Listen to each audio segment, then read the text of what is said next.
Greetings, searchers after horror. I'm TJ Cooley, and you're listening to 3 a.m. Tales for the Witching Hour. You can find us online at 3ampodcast.com. In tonight's episode, an intimate photography session takes a turn for the deadly.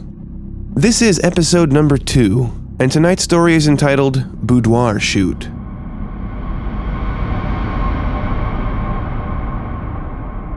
In regards to why a person would do something so utterly foolish, I've heard dozens of contrived excuses.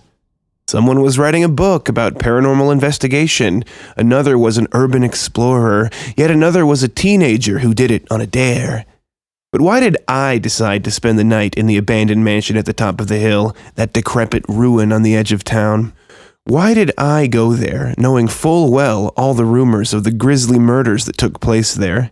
Why would I set foot into a place that was supposedly haunted by the spirits of those poor victims of the famous serial killer, Abner Costwell? I guess the true answer isn't any less contrived than the ones you might expect, though it isn't for any reason more significant than those I've mentioned.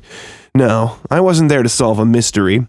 I didn't have to spend the night there to inherit the house as stipulated in the will of an eccentric, departed relative. Honestly, I was only there for one reason.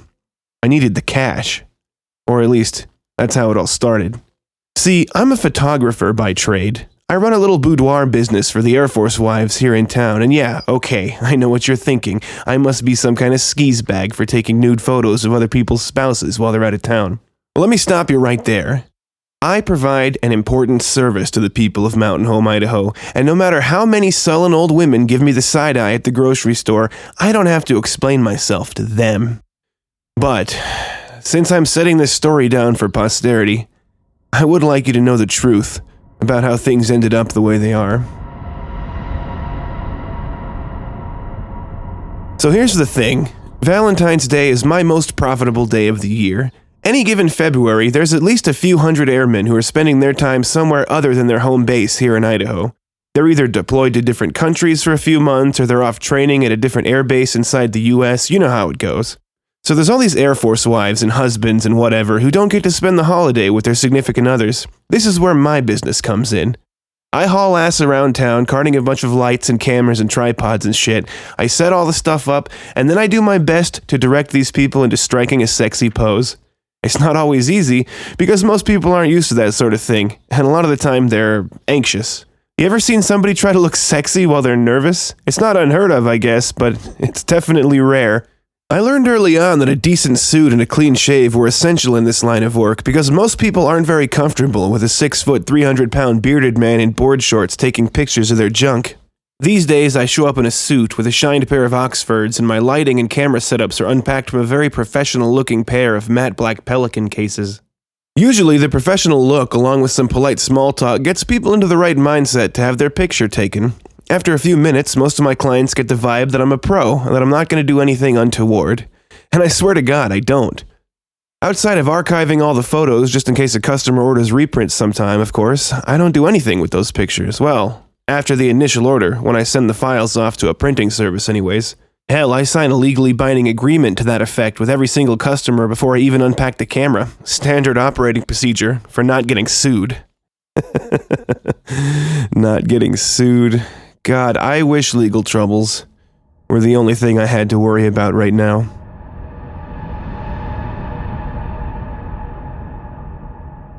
Well, we might as well start at the beginning. Mrs. Van Buren contacted me late on Thursday, February 13th, the day before Valentine's Day. I was soaking in the bathtub after a long day of work when I saw my phone light up out of the corner of my eye.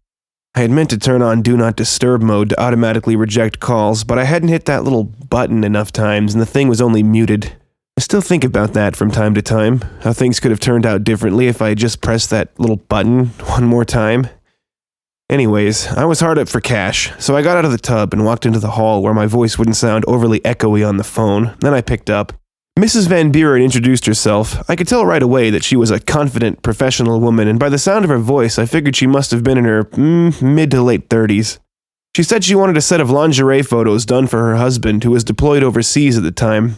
But through some twist of fate, she was super busy with work, she told me. She hadn't gotten around to booking a photographer until one goddamn day before Valentine's Day. I explained, gingerly, to her, as I often had to do in my line of work, that producing a good set of pictures involves more than just snapping the photographs, and that several hours of editing and processing would be necessary. I told her that one day might not be enough time to get it done. God, I hate having to tell people that. It always makes me feel like such an asshole. I don't want to talk to people like they're little kids, but what can you do when somebody gets a hold of you with a request like that? People just don't know how much work goes into it, I guess. Anyways, Mrs. Van Buren pleads with me. She says she's contacted everybody else in town and nobody's going to be able to make it. Thanks for the vote of confidence, I said. Oh, no. Your work is amazing. I have got to have you take these pictures. I pretended to mull it over for a second. Deep down, I knew I had to do it, because as it stood, I was just barely going to make next month's rent. Besides, I was already out of the bathtub. The evening was shot. Double, she said. I'll pay you double your usual fee if you can get these pictures done by tomorrow night. I told her that I couldn't have prints made by then, and she said, no, it didn't matter. She'd be emailing them to her husband. All right, I said, slipping on a pair of pants. Just let me know when and where.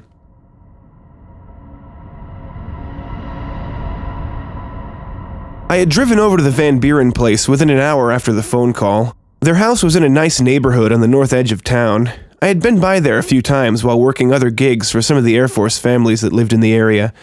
I could remember it was a big old place, and classy too, surrounded on all sides by manufactured homes and a couple of McMansions on the outskirts of the neighborhood, but the Van Buren house itself was one of those old hardy buildings from before the neighborhood had developed. On the way over, just before I reached the Van Buren's home, I drove past the abandoned mansion on the hill. Man, I hadn't thought about that place in years. Seeing it again, I couldn't help but think back on the sordid history of it. I was only 10 years old when the murders happened. Shit, it was the only thing the kids at school had talked about for months. There'd been 8 victims found in the house, each one with their eyes gouged out and their throats slit from ear to ear. Abner Costwell, or the Butcher of Mountain Home as the papers called him at the time, had been squatting in the place, and he used it as his base of operations during the summer of 1982 when most of the murders took place. I say they found 8 victims, and that much is confirmed, but there were rumors, and mind you, I heard this from Dorothy Snyder, the daughter of the police chief at the time, that the cops found evidence in the house that implicated Costwell in the murders of several dozen people from all over the country. It was some grisly shit, but that was a really long time ago, back before my hair went gray, at least. Nowadays, nobody really paid much heed to the old place. After the investigation was over and the story spread, you couldn't pay somebody to rent it, and the owner, some out-of-towner type, just let it go to seed, didn't even try to sell it. The most you'd hear about it these days would be when some teenagers get arrested for breaking in there to smoke weed and tell ghost stories. I'd never set foot in there, personally. I didn't really share my classmates' enthusiasm for the macabre, and I could think of a million better places to smoke weed than some condemned shithole. I put it out of my mind as I parked the van in front of the Van Buren place. I fixed my hair in the rearview mirror. I had work to do. Mrs. Van Buren answered the door in a silky robe. She had applied her makeup and styled her hair before I showed up. I hadn't misjudged her. She was definitely confident and professional. A real pleasure to work with. Sometimes it's like pulling teeth, trying to get someone in the right mindset for a boudoir shoot, but not so with Mrs. Van Buren. She'd already done more to prepare for this shoot than just about anybody I'd ever photographed, and to top it all off, she even offered to let me park the van in her garage. Oh no, it's no trouble, she said with a dismissive wave. My husband's car is in the lot at the airport. He's not going to miss his parking space. Besides, it'll be easier to unload everything if you go in through the garage. She seemed earnest in her willingness to help, and not at all bothered by the idea of answering the door in her robe. I got a kick out of that, so I obliged and moved the van into the Van Buren's 2-car garage. Then I carried all of the equipment into the house and up the stairs to one of the bedrooms on the second floor. Mrs. Van Buren had already prepared a little space there for the shoot. I remember thinking, man, I wish all my clients were like this. Once everything was inside, Mrs. Van Buren presented me with a handful of reference photographs that she'd prepared. She cycled through clippings from glamour magazines on the big TV in the bedroom. Among the clippings were several photographs of her with her husband, evidently taken during their honeymoon. One of them showed her and her husband in the nude. They were at some European beach or something. She said, I really like the way I look in these ones. Do you think you can take some pictures like this? Oh yeah, I said, I can definitely do that. Man, it was a good gig. There's nothing quite like working for somebody who knows exactly what they want. I was eager to get started, and I almost forgot myself, but then I remembered the Woodfield gig. I won't bore you with the details of that one, but suffice it to say, there's a reason why paperwork before shooting was my SOP. I fished a few documents out of the bottom of my camera bag and handed them to Mrs. Van Buren. I gave her a short verbal rundown of what they were about, but she raised a hand to silence me and then read each document from start to finish. Normally, I'd find this annoying, especially since I came out on such short notice, but she'd already proven to be a model customer so far. There would have to be compromises somewhere in the process, I figured, so I busied myself with setting up the lights while she read. I turned off the ceiling light so the colors wouldn't clash with my flash units. Mrs. Van Buren continued to read by the light from a small lamp beside the bed. At length, she nodded to herself and signed the documents, and then she took off the robe. Now, I gotta say, I've been doing this for a while, and it's not often that I have to remind myself to remain professional, we'll say. But I mean, can you blame a guy? Mrs. Van Buren was... Well, then again, Mrs. was the operative part, because no sooner had she laid down on the bed than I hear a crash in the entrance hall downstairs. It sounded like someone had kicked the door down. "What the hell was that?" I said. Mrs. Van Buren didn't reply. She smiled pleasantly and played with a lock of her dark curly hair. I hadn't seen any signs of children in the house, no toys or kids' bikes or anything like that, so I doubted it was a rowdy teenager coming home late from somewhere. "What, you're not worried about that?" I nodded towards the door of the bedroom. Mrs. Van Buren just giggled. It was a girlish little laugh that might have been cute, if a little artificial, for a woman of her age. But in that moment, the sound felt sinister as it hit my ear. I set the camera down on top of one of the Pelican cases and started towards the door to investigate the source of the sound. Behind me, Mrs. Van Buren had broken into a deep, hearty laugh, more of a cackle, really. I didn't like that at all. The vibe was turning sour fast. As I reached for the doorknob, the door flew open, and if I hadn't jumped back, it would have clocked me straight in the face. Hunched there in the doorway, visibly swaying and heaving ragged breaths, was something that, in the dim light, caught my eye as a drunken gorilla. But as my vision adjusted to the light coming in from the hallway, the shape resolved itself. It was, unmistakably, Arthur Van Buren, the same guy from the honeymoon photographs, albeit with less hair, deeper wrinkles, and the reeking stench of an extended booze. "Arthur, glad to make your acquaintance," I said, sensing that things could go south quickly if I didn't lean into the friendly professional act, and hard. I reached out my right hand, offering a shake. "Dimitri Costello, photographer." Mr. Van Buren slapped my hand away and growled through gritted teeth. "I know who you are." I barely had time to react before Mr. Van Buren was on top of me. He was about 6'4" and built like one of those old-time circus strongmen. Nobody would have expected him to move that fast. I jerked my head back just in time to avoid the thick, stubby fingers of his left hand as they grabbed for my throat. A smear of light arced in front of my face as his right hand flew in from the other direction. I scrambled backwards, narrowly dodging the lethal blade of a standard-issue Air Force survival knife. I took another step, but was stopped when I felt something pressed against the middle of my back. Mrs. Van Buren wrapped her arms around me and held me tight. "Easy, easy," she said, her voice husky and low. Her warm breath tickled my ear as she rested her chin on my shoulder. "We don't want the fun to end so quickly, do we?" I could feel myself vibrating with nervous energy. The sudden attack had filled me with so much adrenaline that I wanted to scream. I wanted to fight. I wanted to get the fuck out of there. "No," Mr. Van Buren said, sheathing the knife on his hip and thumbing his nose. "No, I guess we don't." What the fuck is this?" I said, my voice trembling. "What do you want? Is it money? I got money. I can give you money." "Please," Mr. Van Buren said as he sashayed towards me. I knew it wasn't money. Of course I knew. Look at the size of their house. It was obvious that they were after something else entirely. "What is this? Some kind of fetish shit?" I said desperately. "Some sort of role play? I can get down on that. Let's just talk it through. You know, safe words and everything." "Shh, shh, shh, shh, shh, shh." Mr. Van Buren shushed me and gingerly placed a stumpy index finger on my lips. Mrs. Van Buren tittered in my ear. Okay, I said, forcing myself to sound calm. "Where do we go from here?" I felt a pinching sensation on the side of my neck. When I looked over, I saw Mrs. Van Buren's slender fingers cradling a syringe, the plunger slowly falling.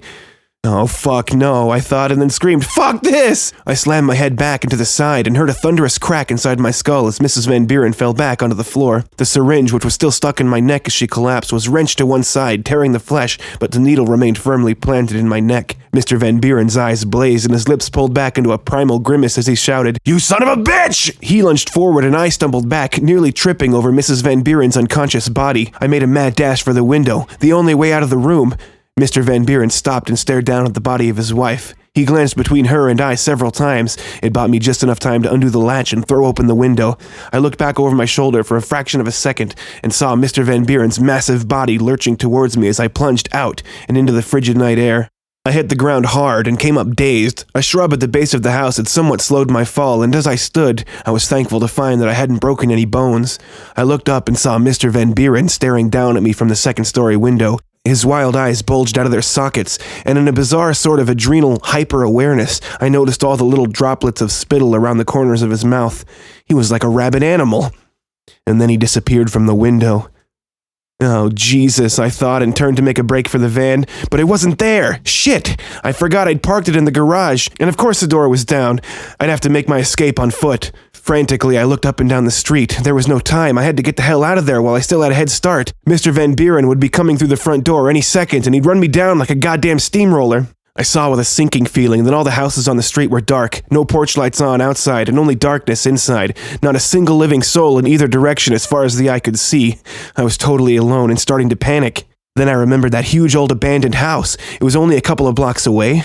There would be uncountable nooks and crannies where a guy could hide out for hours without being seen. I tapped my thigh and felt the hard plastic of my phone case underneath the fabric of my slacks. Good, I thought. I can hide there and contact the police once I'm sure he's gone. I sprinted up the street towards the abandoned house, suddenly all too aware of the damage that a pack a day and a love of cheeseburgers had done to my body. I panted as I ran, and each time my Oxford slapped the pavement, I felt the needle in my neck bounce up and down. I grabbed the syringe by the barrel and tore it out of my skin. It hurt like hell, and I felt a warm trickle run down the side of my neck. I threw the needle up and over a nearby fence. I didn't feel great about that. I got a quick flash of some kid finding a needle half full of God knows what in his backyard. But leaving any indication of which direction I was going was tantamount to suicide. I didn't have long to regret it, though, because more pressing matters asserted themselves.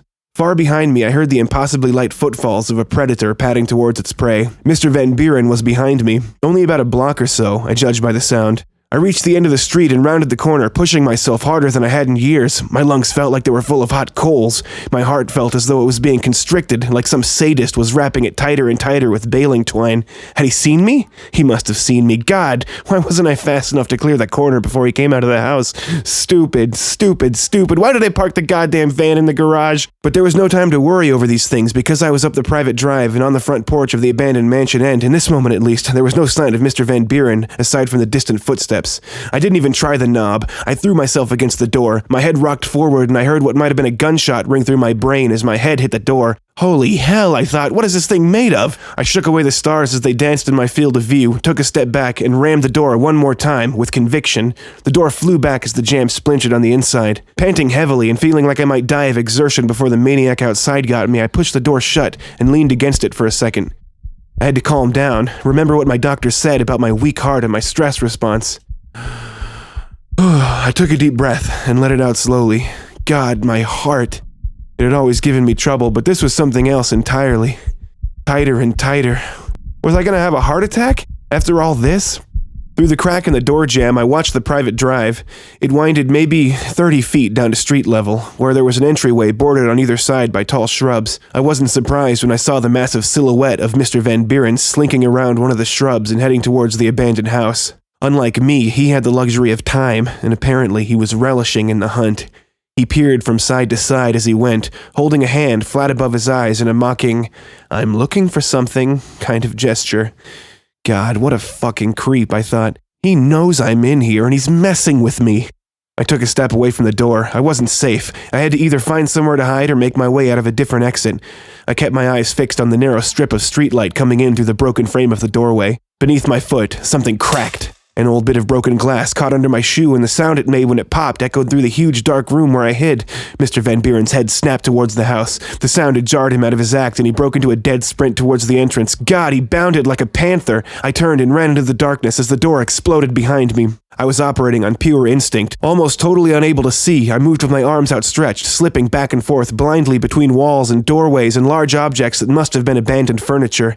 I was making a horrible racket. Each step sent detritus clattering and floorboards creaking. If he hadn't known I was in there, he certainly did now. From behind me, I could hear Mr. Van Buren's footfalls moving carefully across the ancient wooden floor. He had me, dead to rights.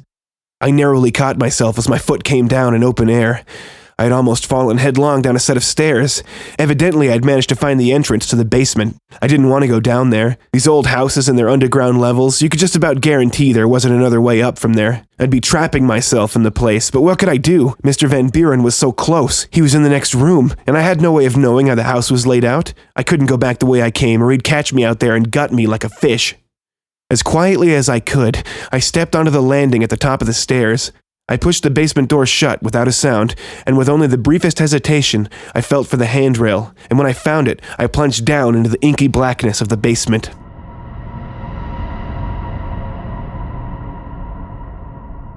Everything was so dark down there. Even if my eyes had had a chance to adjust, it wouldn't have mattered.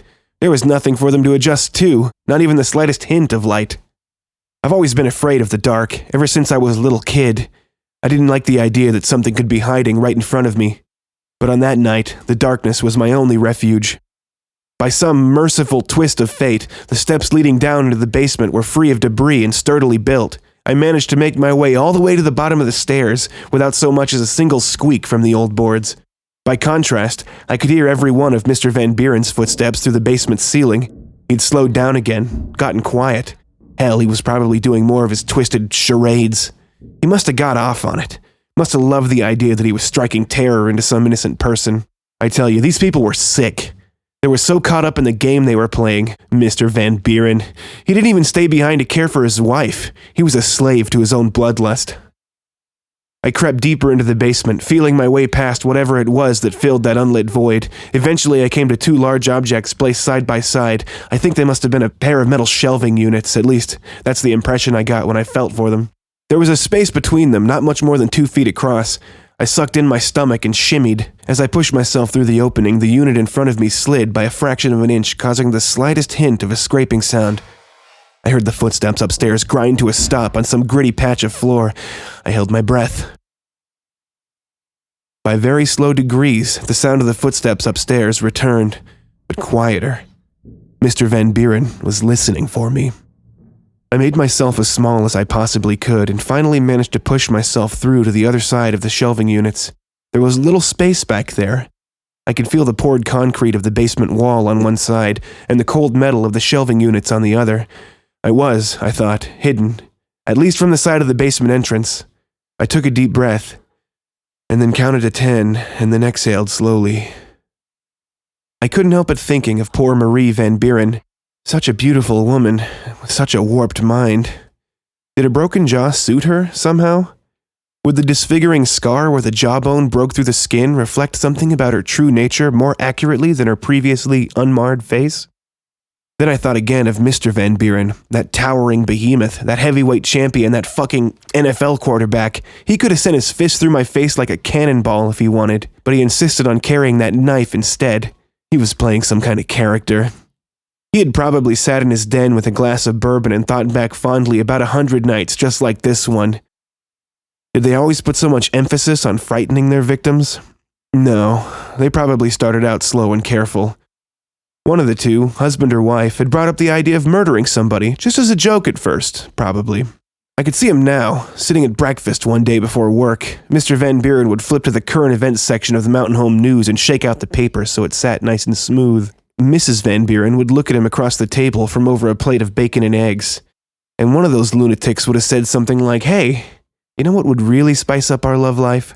But I was dragged away from my nightmarish reverie by the slow, torturous sound of the basement door swinging open on its rusted hinges. With great effort, I managed to slow my breathing down to almost nothing. Stay cool, I thought. He doesn't know you're back here. Dimitri! Mr. Van Buren's voice rang out at the top of the stairs and a beam of light scanned across the room. He sounded sickeningly playful. "I know you're down here, Dimitri. And if you come up, I'll go easy on you. I'll make it quick." I had to do something. My heart was hammering. I felt my chest shake with each thunderous beat. And then I remembered my phone, the plan to call the police. I had panicked and didn't remember to call the police. Oh, God. I leaned down as low as I could in the confined space, trying to hide the light of the phone. I punched in 911 as fast as my shaking hands would allow. "Hello, Dimitri." Mr. Van Buren's crazed, bugging eyes stared at me from the crack between the shelving units. The blade of the knife glinted in the dark. The last thing I heard was the ringing of the outbound call. I clutched my chest as the overwhelming pain consumed me, and then I fell unconscious.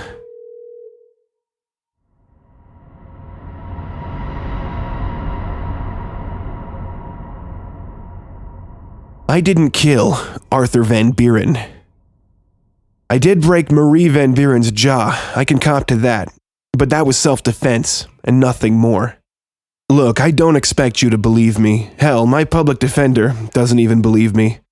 He says he wouldn't be surprised if they sent me to prison for the rest of my life for what's happened.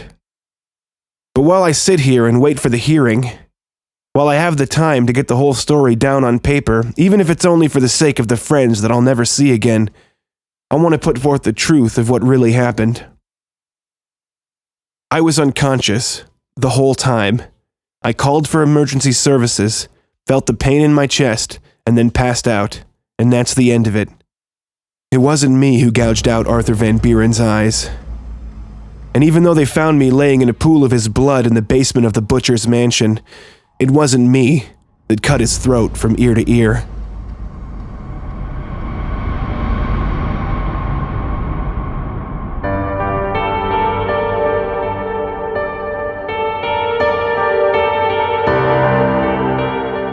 This has been episode number 2 of 3 a.m. Tales for the Witching Hour.